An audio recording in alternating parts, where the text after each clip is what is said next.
Arguably the most iconic of Lotus models, the Elite series defined the ideal sports car for many drivers. Simple, light, classic lines, great handling, and a brilliant driving experience. The fiberglass body on an aluminium chassis kept the weight and production costs low, and using mid-placed Rover and Toyota engines also kept costs down.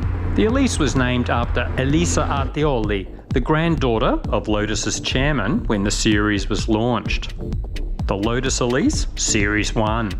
The 1996 Lotus Elise was very light and could accelerate from 0 to 60 in 5.8 seconds, despite its relatively low power output of 118 horsepower. The lightweight and low centre of gravity contributed to excellent cornering, braking, and fuel economy.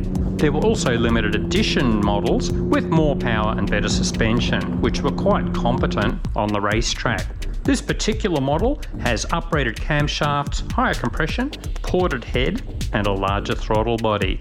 Dyno figures are 160 horsepower, a big boost from the stock engine. The Lotus Elise Series 2. New European regulations meant production of the Series 1 had to stop in 2000. The Series 2 Elise was redesigned to meet the new crash regulations. It used the same engine, but with a new Lotus-developed ECU. It was the first Lotus to be designed on a computer.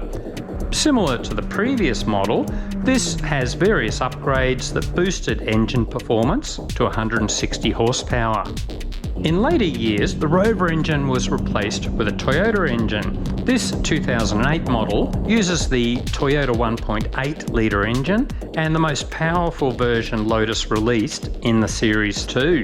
It's rated at 190 horsepower at 7,600 RPM. Long-term owners generally loved this change as parts and servicing were cheaper and readily available with the Toyota engine.